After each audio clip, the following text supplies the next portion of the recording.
에베소서 1장 말씀 보겠습니다. 1장 3절에서부터 14절의 말씀입니다.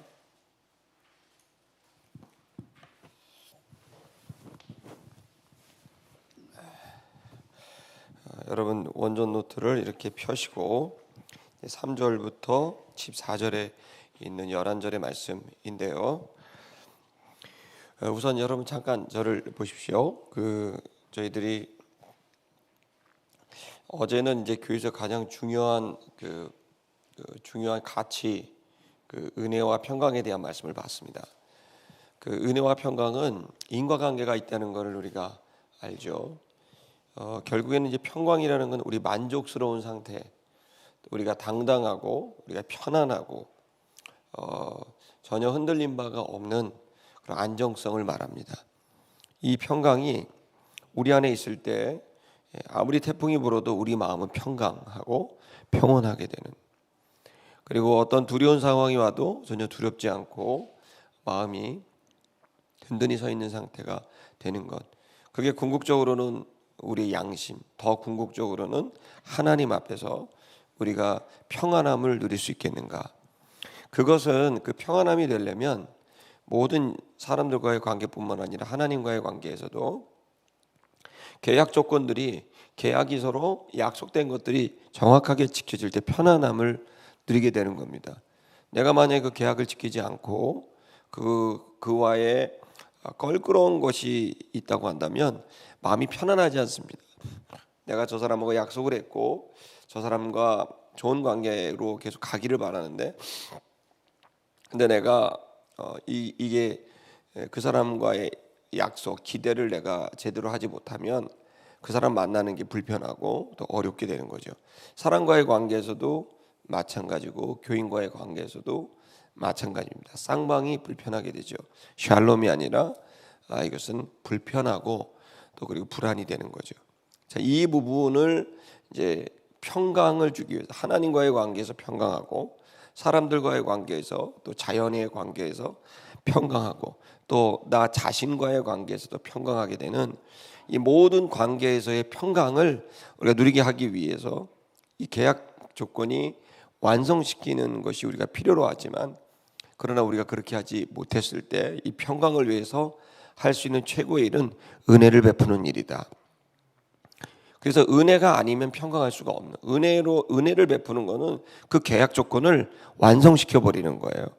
은혜와 자비를 베풀어서 그 사람이 더 이상 짐지지 않게 만들고 죄책감을 느끼지 않도록 만들어 버리는 게 뭐냐면 은혜인 거예요. 그래서 죄책감의 반대말은 은혜인 거거든요.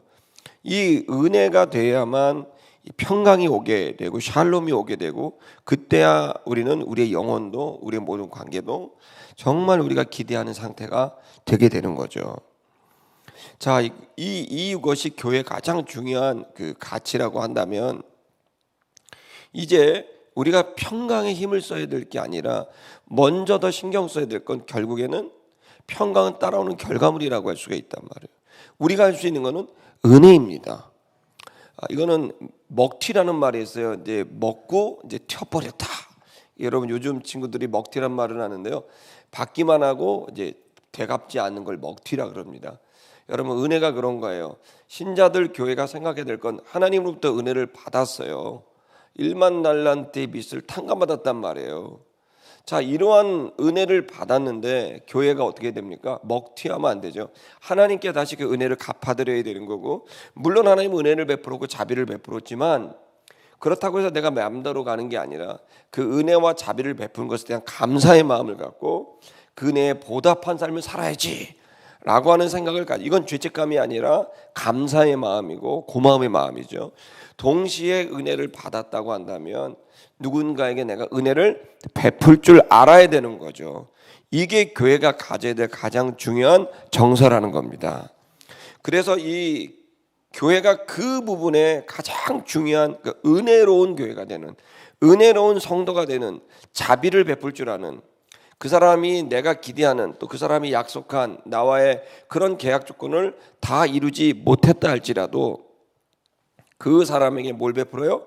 은혜를 베풀어서, 자비를 베풀어서 더 이상 네가 이것을 하지 않아도 돼. 내가 다 용서했고 너희가 이제 모든 문제는 네가 부담 갖지 않아도 돼라고 말하는 은혜와 자비를 베푸는 이 일이 교회의 가장 중요한 일이 됐다는 거예요. 그래서 여러분, 교회는요 은혜로워야 돼요. 아멘입니까? 성도는요 은혜로워야 되는 거죠. 그 용서와 자비를 베푸는 일, 이게 가장 중요한 성도와 교회가 해야 될 중요한 가치다. 왜 그럴까요? 그 뿌리가 은혜로 교회가 만들어졌기 때문이에요. 은혜로 성도가 만들어졌고 은혜로 하나님의 아들들이 되었기 때문입니다. 그러니까 우리가 그 하나님의 은혜로 말미암아 우리가 이러한 하나님의 자녀가 됐고 지체가 됐고 성도가 된다는 거죠. 그렇기 때문에 오늘 본문의 말씀은 3절에서부터 14절의 말씀은 바로 그 은혜의 결과물이 교회이고 그 은혜의 결과물이 성도됨이다라고 하는 교회가 생기게 된 그 뿌리를 우리에게 이야기하고 있습니다. 이 본문은 뭔가를 하자라는 내용이 아니라 진리를 깨달으라고 하는 말씀인 거죠. 교회가 무엇인지 누구인지를 말하고 있습니다. 우리 한번 3절에서부터 말씀을 좀 보십시다. 자, 3절에 보면 여러분 원전 노트를 보시면 되겠습니다. 자, 찬송하리로다. 하나님은 찬송을 받을 만한 분이다. 뭘 찬송을 받겠어요? 은혜로운 분이라는 겁니다. 그분이 그 은혜를 베풀어서 도저히 하나님의 자녀가 될 수 없는 우리들을 자녀를 삼아줬다는 거예요. 도저히 용서할 수 없는 죄를 그분이 다 용서해 주셨다는 거예요.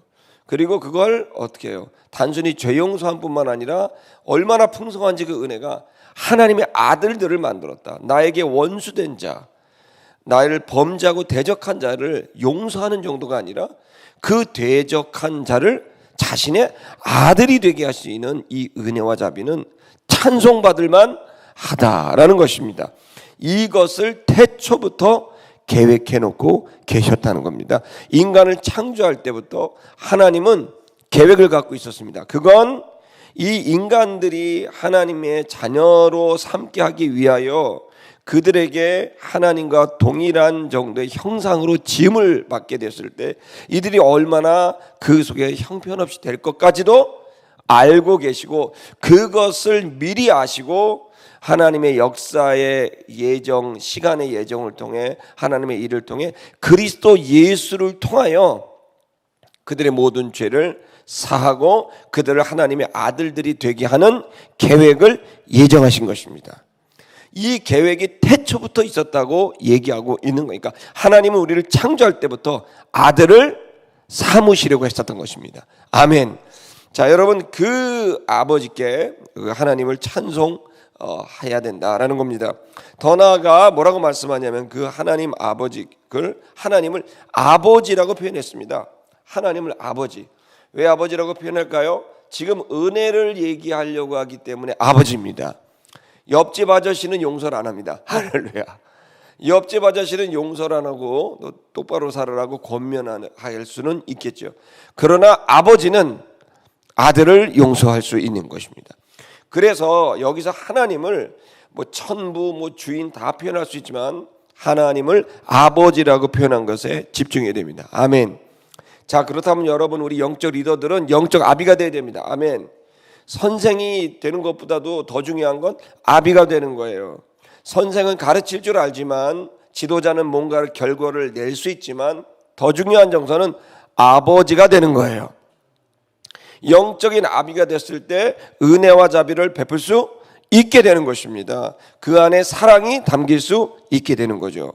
그러니까 여러분, 여기서 하나님을 뭐로 규명했냐? 아버지라고 이야기한 것에 집중해야 됩니다. 우리 교회 모든 지도자들은 영적 선생이나 지도자가 아니라 영적 뭐라고요? 아비가 되고 영적 어미가 되는 거예요. 여성 신자들은 내가 어머니가 된다고 생각해야 되고 남성 신자들은 내가 아버지가 된다고 생각해야 되는 거예요. 그런 마음으로 성도들을 대하게 됐을 때 은혜로울 수 있다는 겁니다. 선생이 되고 지도자가 되게 되면 여러분, 은혜로운 게 아니라 일의 성과를 보고 그 사람의 됨됨이와 그 사람이 하는 것을 보고 결정하지만 내 정체성을 영적 아비와 어미로 생각하게 됐을 때는 은혜가 베풀어질 수 있게 된다는 걸 깨달으시길 축복합니다. 아멘. 자, 그러시면서 그가 복을 주셨다. 우리에게 신령한 모든 복으로 우리에게 주셨다. 하늘에 속한 모든 복을 주셨다. 그러니까 이제 드디어 우리가 이제 교회에 이제 뿌리가 이제 나오게 됩니다. 그게 뭐냐면 우리가 하늘에 속한 신령한 복을 받았다는 거예요. 이걸 하나님이 주신 겁니다. 여러분 이미 복 받으신 줄 믿습니다. 자, 그 복이 뭘까요? 건강, 여러분의 성공, 이제 두 번째입니다. 세 번째입니다. 진짜 복은 신령한 복을 받았어요. 그 신령한 복, 하늘에 속한 신령한 복, 그게 뭘까요? 우리 한번 좀 더 보십시다. 그 하늘에 속한 신령한 복은 그리스도 안에서 전달이 됩니다. 자, 하늘에 속한 신령한 복은 어디에 있다고요? 그리스도 안에 있는 겁니다. 그리스도 안에 있을 때 그분의 말씀과 그분의 존재 아래 거하게 됐을 때 그 하늘에 속한 신령한 복이 우리 속에 주어지게 됩니다. 여러분 이 시간 우리가 복이란 얘기를 쉽게 생각하는데 여러분 그렇지 않습니다. 이 신령한 복이야말로 여러분 죽어서만 천국 가는 게 아니라 살아서도 천국을 경험할 수 있습니다. 아무리 수십 년 여러분 아무리 많은 것을 해도 이 하늘에 속한 신령한 복을 누릴 줄 알아야 돼요. 하늘에 속한 신령한 복은 결국 우리 안에 평강을 누리게 하는 것이고 우리 안에 기쁨을 누리게 하는 것이고 우리한테 평온을 느끼게 하는 것이고 담대함을 느끼게 하는 우리가 바라는 그야말로 참된 자유를 얻게 되는 무엇에도 눌리거나 묶이지 않는 참된 자유를 얻게 되는 게 이 하늘에 속한 신령한 복입니다. 그것은 정체성에서 나오는데 그 정체성이 무엇입니까? 우리가 하나님의 아들이 된다는 것입니다. 그는 나의 아버지가 되시고 나는 그의 아들이 되는 것. 하나님이 나의 아버지가 된다는 거예요. 여러분 천국은 아버지 집을 가는 거예요. 예배는 아버지께 가는 거예요. 그 아버지는 악한 인간의 아버지의 모습이 아니라 부재와 그리고 또 상처를 주는 아버지가 아니라 참된 아버지, 그분에게 갔을 때 우리는 부족하고 우리는 빈곤해도 그분의 부요와 능력이 우리를 평온하게 만들고 평강하게 만들고 기쁘게 하고 감사하게 하고 기대하게 하는 거예요. 이 혼란의 시대에 불확실의 시대 속에서 많은 사람들이 그야말로 미래를 생각하고 자신을 생각하면 난 커서 뭐가 될까? 나는 어떤 사람이 될까? 내 미래가 어떨까? 고민하고 걱정하는 불확실의 시대 속에 그 불확실의 근본적인 원인은 여러분의 빈곤이 아니라 하나님 아버지가 여러분의 아버지가 되심을 믿지 못하는 불신이 담겨져 있는 거예요. 아버지를 믿게 됐을 때 불안이 어디 있습니까? 평온하게 되는 줄 믿습니다. 두려움이 어디 있습니까? 당당하게 되고 자유롭게 되는 것입니다. 여기서 말하고 있는 하늘에 속한 신령한 복은 바로 우리가 하나님의 아들이 되게 하는 놀라운 복입니다. 그것은 우리에게 평강을 누리게 하는 것입니다. 할렐루야. 자, 그것을 위해서 그리스도 안에서 그 복을 준비해 놓고 있으니 그리스도에게로 가는 이들마다 그 복을 얻게 될 줄 믿습니다. 그 복은 오로지 어디에 있습니까? 그리스도 예수 안에 엔 크리스토스, 그리스도 안에 있는 것입니다. 아멘. 그러니 그리스도 안에 그리스도를 만나도록 그리스도에게로 인도하는 일이 교회 지도자들과 교회가 해야 될 일인 줄 믿습니다. 자, 이 신령한 복이 어떻게 주어졌습니까? 첫 번째로 곧 그것은 그가 우리를 택하셨다는 것입니다. 그분이 택하신 것으로 시작합니다. 그분은 결정하셨고 잡으셨습니다. 그리고 그리스도 안에서 그 창세 전에 우리를 택하셨다. 어떻게 하려고? 거룩하고 흠이 없게 하려고. 누구 앞에서? 그 하나님 앞에서. 무엇 안에서? 사랑 안에서. 자, 여러분, 거룩하고 흠이 없게 되기 위한 유일한 조건은 사랑으로 우리를 바라볼 때 가능합니다. 은혜로 우리를 바라보실 때 거룩하고 흠이 없게 되는 것입니다. 이 놀라운 비밀을 깨달아야 됩니다. 여러분, 지금 우리가 막살난 얘기가 아니에요. 지금 우리가 집중해야 될 일은 하나님이 나를 어떻게 보고 계시느냐에 대한, 내가 하나님 앞에 누구냐라고 하는 것입니다. 하나님 앞에 우리는 아들입니다. 여러분이 자식을 낳아보세요. 여러분, 그게 얼마나 큰 의미가 있는지, 그것이 얼마나 우리에게 평강을 주는지, 그리고 우리가 그 은혜 가운데 살고 있는 것인지, 사랑 가운데 살고 있는 것인지, 하나님이 택하셨는데요, 흠이 없고 점이 없는 거룩한 존재가 되게 하려고 세웠다는 거예요. 즉 영혼의 구원을 말하는 거죠. 그것은 사랑 안에서 이루어지게 되고 있다. 그것은 아버지이기 때문에 가능한 줄 믿습니다. 자, 우리를 택하셨던 겁니다.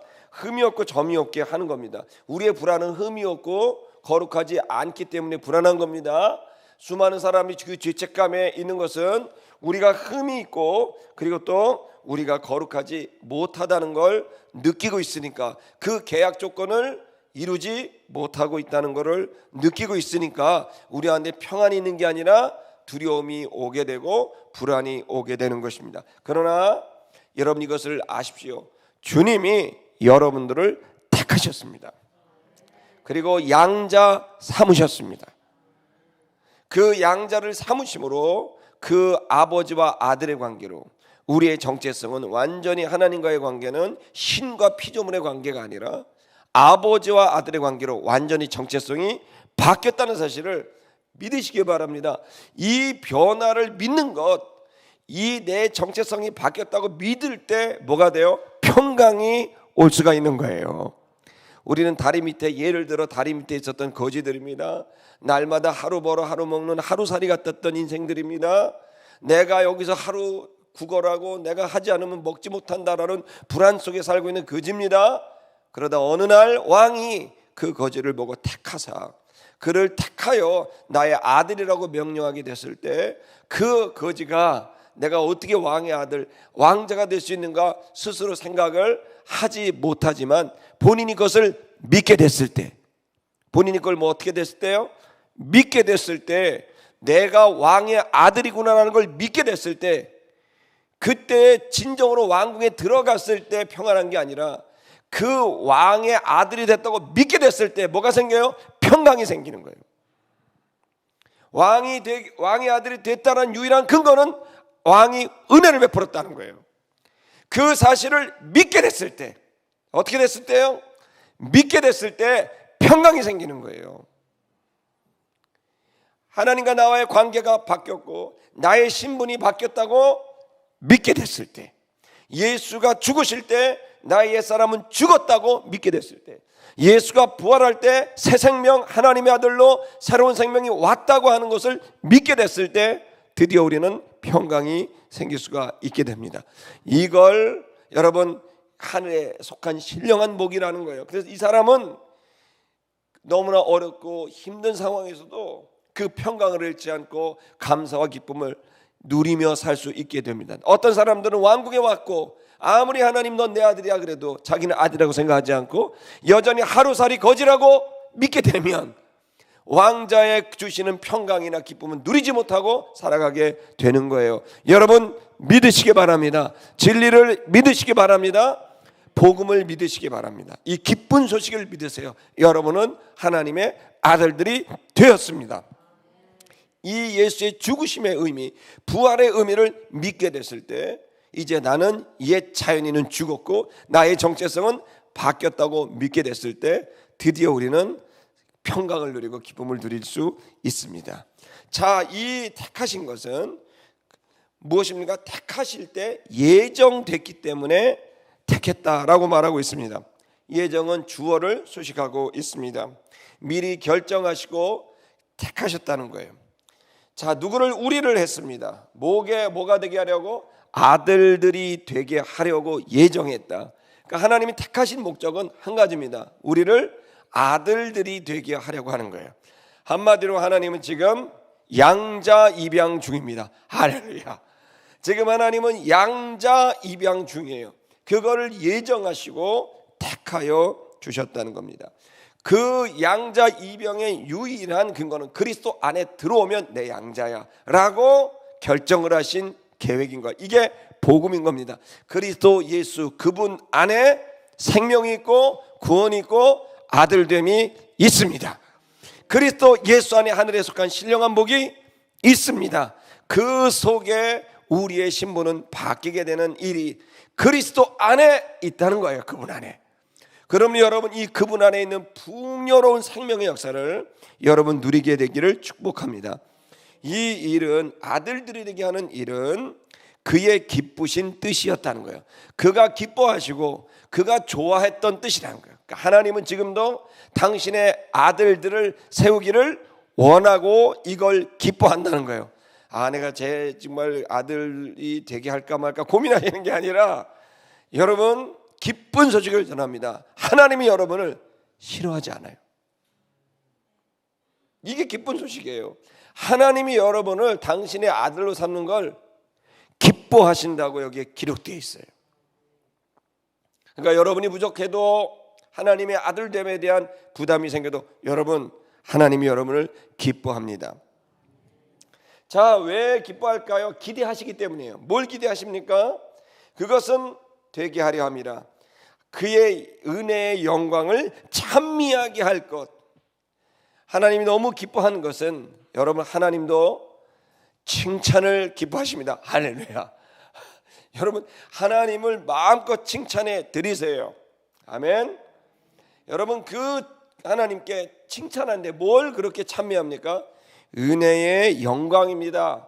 지금 말한 그 은혜 베푸신 것에 대한 그 사랑을 서로 칭찬하다는 건 기계적으로 로봇처럼 만들어 갖고 막 칭찬해라 노래해라, 그게 아니라 인격과 인격 속에서 서로 은혜를 감사하고, 그리고 그 은혜를 베풀고, 그 은혜와 자비, 감사와 찬양이 어우러지면서 여러분, 온전한 가족을 이룰 수 있게 되는 거예요. 아멘입니까? 그래서 여러분, 하나님께서는 그 은혜의 영광, 그게 뭡니까? 거저 주시는 은혜의 영광입니다. 아멘. 은혜가 뭡니까? 거저 주는 겁니다. 어떤 거지가 왕자가 되는 건 전제 조건이 없어요. 왕이 은혜를 베풀면 되는 거예요. 어떻게 베풉니까? 거지한테 뭐 보답을 받습니까? 돈을 받습니까? 어떤 행동을 요구합니까? 아니에요. 오로지 왕이 은혜를 베풀어서, 자비를 베풀어서 저 거지를 내 아들로 삼으리라고 말하면 되는 거예요. 거지는 그걸 믿으면 되는 것인 거죠. 자, 여러분, 거저 주시는, 우리에게 그 사랑하시는 자 안에서, 사랑하시는 자가 누굽니까? 아들 예수 그리스도. 그분 안에서 우리에게 거저 준다. 근데 정확히 말하면 거저 준 거 아닙니다. 그 거저 주기 위해서 아들 예수 그리스도가 희생을 했기 때문입니다. 우리의 입장에서는 거저 주신 것 같지만, 그러나 실제로 은혜를 베풀고 그 은혜를 집행한 자는 그 아들 예수 그리스도입니다. 그분이 대신 희생을 했기 때문에 거저 주어질 수 있게 되는 거예요. 그래서 여러분, 이걸 믿는 거예요. 예수가 대신해서 나의 모든 하나님의 아들들이 되게 하는 그 고통과 값을 치렀다라고 하는 걸 믿고, 나는 것을 감사하며 믿고 하나님의 아들로 자신을 인정하게 됐을 때, 믿게 됐을 때, 하늘에 속한 신령한 복이 여러분 가운데 누려지게 되고, 그 누려지는 복의 모습은 평강입니다. 자, 계속해서 보겠습니다. 7절을 보면, 세 번째로 우리는 그리스도 안에서 구속 곧 죄사함을 입었다. 그러면 그 아들의 희생을 통해 했던 게 뭐냐? 바로 죄사함이라는 거예요. 그건 뭐냐면 구속, 즉 우리에게 죄에 대한 대가를 지불해서 우리를 해방시켰다, 속량시켰다라는 거예요. 자, 아들 예수 그리스도를 통해 우리에게 베푸신 은혜는 우리의 죄에 대한 모든 대가를 전부 지불했고, 우리의 몸값을 지불해서, 그 몸값이 지불된 건 대신할 생명을 바꾸기 위해 본인의 생명을 집어넣어 버린 거예요. 그래서 아들 예수 그리스도의 생명을 주고 우리가 생명을 얻게 된 거예요. 그 값을 지불함으로 인해서 속량, 구속, 곧 죄사함, 하나님과의 모든 관계, 이 계약 관계 속에 있게 되는 이루지 못한 것에 대한 죄, 그리고 그 죄를 우리도 느끼고 있는, 본능적으로 느끼고 있는 죄책감, 이 죄책감과 죄로부터 우리를 자유케 하기 위해서, 하나님의 아들들이 되게 하기 위해서, 공짜로 된 것 같지만 거저 주어진 게 아니라 그리스도 예수가 희생함으로 우리에게는 거저 주어졌다라고 하는 이 진리를, 이 진실을 우리가 믿게 되므로 하나님의 자녀가 되는 권세가 누려지게 되는 줄 믿습니다. 자, 그래서 구속곧 죄사함을 입었습니다. 그것은 그의 피로 말미암은 것입니다. 이것은 죄사함은 그냥 주어진 것이 아니라 우리에게는 거저 주어졌지만 그리스도 예수는 그 대가를 톡톡히 치르셨다라는 것입니다. 그리고 그 죄사함을 얻었고 그의 은혜의 풍성함을 따라서 그렇게 희생으로 죄사함을 얻게 됐다. 죄사함은요, 우리가 대가를 지불한 게 아니라 예수가 대가를 지불했어요. 그 예수가 대가를 지불할 때 가지셨던 마음이 은혜예요. 내가 죄를 위하여 죽으리라, 내가 죄를 대신하여 희생하리라. 이 은혜의 마음, 자비의 마음이 곧 우리를 죄사함을 얻게 한 바로 그 이유였다는 거예요. 그 방법이었다는 것입니다. 자, 여러분, 그리스도 안에서 우리는 구속곧 죄사함을 입고 신분의 변화가 생기게 된 줄 믿습니다. 자, 8절에서 10절을 보면 그가, 이 사실은 아주 놀라운데, 그가 우리에게 넘치게 하셨다. 이 뜻의 비밀을 우리에게 알리신 그가 우리를 넘치게 하셨다. 이 뜻의 비밀이 뭡니까? 바로 그리스도 예수가 그의 피로 말미암아 우리의 모든 죄의 값을 지불하고 우리에게는 은혜를 베풀어서 하나님의 아들들이 되게 하는 이 진리입니다. 이 비밀을 사람들이 모르고 있는 거죠. 이 비밀을 우리에게 알게 하셨다는 거예요. 아멘입니까? 여러분, 이것이 믿어지게 되고 이 사실을 믿게 됐을 때 사람들은 바뀝니다. 드디어 신분의 변화가 생길 뿐만 아니라 법적인 변화뿐만 아니라 실질적인 변화가 일어납니다. 그 마음에 평강이 생기는 거죠. 이걸 믿는 자만이 그 평강이 생기게 되는 거예요. 그리고 이 은혜를 믿고, 그리고 내가 바뀌었다, 나는 이제 자연인이 아니라 피조물이 아니라 하나님의 아들이다, 하나님의 딸이다, 하나님은 나의 아버지가 된다라는 이 사실을 믿게 되므로 평강이 누려지게 되고 그 평강 속에 만족할 만한 삶으로 재편되게 되는 거예요. 새로운 피조물이 된 거예요. 이 새로운 피조물이 되게 됐는데 이것을 우리에게 넘치도록 그것을 알게 하신 주님이 우리를 지혜와 총명으로, 여기 원전 노트에 목적으로 되어 있지만 목적이 아니라 국격입니다. 방법으로 지혜와 총명, 모든 지혜와 총명으로, 우리 최고의 지혜와 총명으로 우리에게 그것을 알게 하셨다는 거예요. 할렐루야.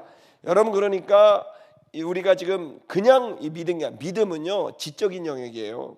알아야 믿을 수 있어요. 믿음은 들음에서 나고 들음은 그분의 말씀으로 말미암아요. 그래서 이 들었을 때 지혜와 총명이 가동이 돼서 그것을 깨닫고 그렇구나라고 생각하는, 확신하는 걸 믿는다, 이렇게 말하는 거죠.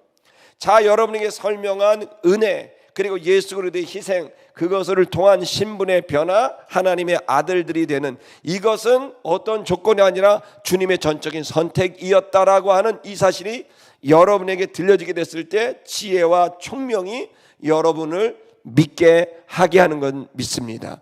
그래서 넘치도록 그것이 되게 한다. 무엇을 넘치게 합니까? 그의 기쁘심을 넘치게 한다. 놀랍습니다. 하나님이 기뻐하는 만족감을 우리들도 갖게 한다는 거예요. 여러분, 하나님이 그분이 얼마나 좋아하고 기뻐하는지 그 만족하는 거죠. 이 일이, 예정된 일이 이루어졌도다, 예수가 하신 것처럼 내가 다 이루었도다 라고 하는 이것, 만족한 그분의 기뻐하심이 드디어 우리 가운데도 충만하게 되는, 주님의 만족이 우리의 만족이 되는, 그래 여러분, 죄책감은 사라지고 감사와 감격이 가득하게 되는 구원의 기쁨이 넘치게 되는 건 하나님이 가지고 계신 구원의 기쁨, 그것이 우리에게도 구원의 기쁨이 이루어지게 됩니다. 하나님의 입장에서는 은혜와 자비를 베푸신 입장이라면 우리의 입장에서는 은혜와 자비를 받은 입장에서 구원의 기쁨이 하나님에게도 우리에게도 넘치도록 하신다는 거예요. 그러니 여러분, 우리의 기쁨의 이유는 잘 되는 일, 건강한 일, 성공한 일도 있지만 우리의 진정한 영혼의 기쁨은, 교회 지도자들의 기쁨은 구원의 기쁨이에요. 이 구원의 기쁨이 모든 기쁨의 근원인 거예요. 근원 샘물이에요. 자식이 좀 안 돼도 내가 구원받았다, 내 자식도 구원받았다, 주님이 일하실 것이다. 할렐루야. 여러분, 내 일이 잘 안 풀려도 나는 구원받았다, 나는 이제 하나님의 아들이다. 하나님의 아들을 버리실 수 있겠는가? 버리지 않고 반드시 그를 증명하고 그를 통한 영광을 받으실 것이다. 할렐루야. 기대하는 겁니다. 여러분, 이 구원의 기쁨, 하나님의 자녀된 이 기쁨이 여러분 모든 기쁨의 근원이 됐을 때 교회 지도자들은요, 아무리 큰 압박과 핍박이 와도, 목이 잘라져 나가는 순간이 와도, 나를 잡아먹으려 사자굴에 들어 사자가 달려가도, 내가 사형틀에 내가 묶인 상황이 되더라도 이 구원의 기쁨으로, 주님, 내 육신은 비록 여기에 묶여 있으나, 갇혀 있으나 내 영은 자유합니다. 나는 하나님의 자녀입니다. 나는 하나님을 이제 볼 것입니다라는 구원의 기쁨이 소망이 되게 됐을 때 어떤 어려움도 이겨나갈 수 있다 없다? 있습니다. 이 구원의 기쁨이 교회 지도자들에게 있을 때 되는 거예요. 그래야 여러분, 미래에 대한 걱정과 염려, 노년에 대한 걱정과 염려가 아니라 하나님의 아들이 되었기 때문에 내 미래는 안전하다라고 생각하는 이 선언, 이것은 바로 구원의 기쁨. 이 구원의 기쁨은 이 진리를 믿는 데서 나오는 줄 믿습니다. 자, 여러분, 이 기쁘신 뜻은 예정하셨던 것이 이루어졌기 때문에 기쁜 겁니다. 그분은 예정하셨습니다. 그리스도 안에서 예정했습니다. 때찬 경륜, 경영을 통하여 이루었습니다. 하나님은 때때마다 경영을 하셔서 그것을 이루셨습니다. 자, 이것은 예정하신 것은 그리스도 안에서 통일, 모든 것들이 통일되게 하려고 예정하셨다는 거예요. 하나가 되게 하려고. 여러분, 계약관계가 다 깨져버렸습니다. 하나님과의 계약관계가 깨졌습니다. 불안합니다. 사람들과의 관계가 깨어졌습니다. 관계가 불안합니다. 여러분, 불안하고 불평한 건 사람과의 관계가 깨져서입니다. 그 사람 만나기 어렵습니다. 명절 때도 그 사람 얼굴 보면 힘듭니다. 그 관계가 다 깨어졌습니다. 자연 생태과와의 관계가 깨졌습니다. 또 여러분, 자기 자신에 대한 관계가 깨졌습니다. 나는 왜 이 모양이 이 꼴인가? 내 자신이 싫다라고 하는 나 자신의 관계가 깨졌습니다. 이 모든 것들은 원래는 하나였습니다. 한 목적, 한 분으로 인하여 하나가 됐었습니다. 창조할 때는 하나님 한 분으로 하나님을 영화롭게 하려고 모든 것이 하나가 됐었습니다. 근데 이게 전부 죄로 인하여 산산조각이 나버렸습니다. 자, 이것을 그리스도 안에서 다시 하나가 되고 통일이 되게 하신 것입니다. 하늘에 있는 것이나 땅에 있는 건 모든 하나님의 창조물들이, 그 모든 존재들이 예수 그리스도 안에서 다 한 목적으로 하나님을 영화롭게 하고 그 한 분으로 하나의 통일이 이루어지게 되는 그 역사를 위하여 예정하셨다는 거예요. 그게 바로 하나님의 나라인 것입니다. 그분의 나라가 오고 있다, 회개하라. 그분이 통치하는, 그분이 목적이 되는, 그분이 중심이 되는, 그분이 다스리시는 그 나라가 오게 된다라고 하는 것, 이게 바로 그리스도의 탄생이 우리에게 주어지게 되는 여러분 선물인 줄 믿습니다. 그래서 다 통일되게 하려 함이란 이 말은 모든 피조물들이 원래 창조의 목적대로 다시 돌아오게 되는, 그래서 그 한 분을 중심으로 완벽하게 재건되게 되는, 레스토레이션, 회복되게 되는 창조가 이루어지게 되는 그 일을 위하여 예정하셨고, 그 일이 완벽하게 이루어졌기 때문에 그분은 기뻐하셨다는 겁니다. 그분의 그 기쁨을 성도들에게도 전해 주셨다는 거예요. 넘치도록 우리에게 그 기쁨을 주셨다는 겁니다. 할렐루야. 이게 바로 구원인 것입니다. 그리고 여러분, 11절부터 12절을 보면 그 내용을 좀 더 설명합니다. 그 안에서 우리가 기업이 되었다라는 거예요. 오늘 여기까지 합시다.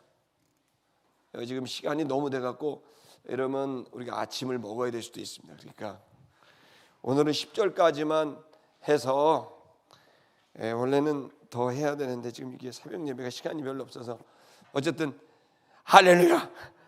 여러분, 오늘 들은 얘기를 들으니까 어때요? 나는요 쥐뿔도 없는데요 굉장히 잘 살 것 같아요. 아무것도 없어요. 근데 정말 있냐 없냐도 아니고, 내가 얼만큼 가졌냐 안 가졌냐가 아니에요. 나의 신분이 바뀌었다는 거예요. 나의 정체성이 바뀐 거예요. 근데 그걸 내가 한 게 아니에요.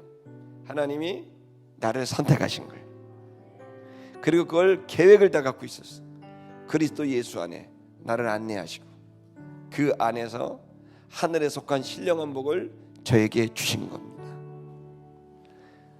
여러분, 그것이 바뀌게 됐을 때 내 안에 아침마다 예를 들어서 불편한 어려운 마음이 올라와도 그 올라오는 거죠.